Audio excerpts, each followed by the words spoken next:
m'excuse par avance de la qualité médiocre des extraits de vidéos qui suivent. En fait, je vais vous partager l'histoire d'un style vestimentaire qui n'existe plus vraiment aujourd'hui. Et du coup, les seules vidéos que j'ai trouvées à ce sujet, elles datent d'il y a 14 ans. Donc j'espère que ça vous conviendra tout de même. Par ma connaissance, de nombreuses personnes ont découvert l'existence de la thérianthropie totalement par hasard. D'autres ont pris connaissance de la communauté en faisant des recherches sur leurs propres ressentis non humains sur Internet. Et enfin, certaines de mes connaissances terrianes ont notamment découvert leur alter-humanité par la sous-culture suivante, les Teenage Werewolves. Laissez-moi vous présenter cette communauté. La mode Teenage Werewolves est née durant les années 2010. Aujourd'hui, cette communauté est beaucoup moins connue. Pour vous en dire un peu plus, les Teenage Werewolves reprennent les codes du look emo, je sais pas si vous connaissez, et s'inspirent des films comme Twilight, en adoptant un style vestimentaire faisant penser un peu au loup-garou. Cependant, contrairement aux emo, ce mouvement n'est ni culturel ni musical, c'est juste une façon de s'habiller. Au quotidien, les vêtements des Teenage Werewolves sont plutôt androgynes, c'est-à-dire que toutes les personnes, quel que soit leur genre, s'habillent d'une manière assez similaire. Ils sont vêtus souvent de noir ou avec des couleurs flashy. Et du coup, eux, ils accompagnent leur tenue avec une queue de loup, des lentilles jaunes ou même des faux crocs. L'idée est la suivante, avoir une apparence animale humaine. Dans leur quotidien, ces Teenage Werewolves forment des groupes d'amis qu'ils nomment des meutes. Vous savez, en référence au mode de vie des loups. Ils font régulièrement des réunions lors desquelles les personnes concernées hurlent ensemble et se filment en imitant des sons propres aux canidés, comme des grognements ou des aboiements. Il faut vraiment souligner que cette pseudo-animalité reste avant tout un jeu, un loisir,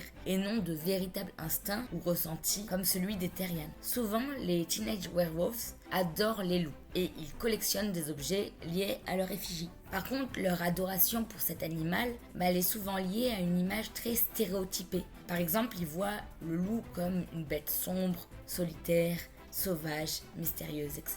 On peut peut-être désigner la mode Teenage Werewolves comme une sorte de phase potentielle. C'est peut-être une façon pour ces adolescents, je parle d'adolescents car je n'ai jamais vu de Teenage Werewolf adultes, d'exprimer leur rejet du monde et de la société. C'est probablement un moyen de vivre, entre mille guillemets, leur crise d'adolescence, de marquer leur singularité et de rejoindre une communauté qui les ressemble. Cela résulte souvent d'un besoin de s'intégrer, de faire partie d'un groupe. La communauté s'est avant tout fait connaître suite à un drama dont je vais vous parler, présenté dans un journal télévisé américain. Wolfie Blackhurst, c'est une personne teen werewolf et probablement alter-humaine qui aurait torturé et tué son chien tel un animal sauvage pour prouver son animalité aux autres. Ensuite, elle aurait utilisé son corps pour en faire des objets avec la peau de cette pauvre bête. Cette histoire n'a toujours pas été mise totalement au clair, donc on ne sait pas vraiment quelle partie de l'histoire est réelle ou non. C'est ainsi que cette mode a été médiatisée et je vous invite à visionner de vous-même le reportage de San Antonio High School. Même si cette communauté reprend certains codes de la thérianthropie, notamment ce sentiment d'avoir une facette animale ou de porter des gears, des accessoires tels que des oreilles en peluche, une fausse queue ou encore des colliers de chien, ce concept reste complètement différent de l'alter-humanité. L'un est un jeu, un choix, une phase potentielle, et l'autre est une véritable façon de vivre et de se vivre qui ne disparaîtra pas avec le temps.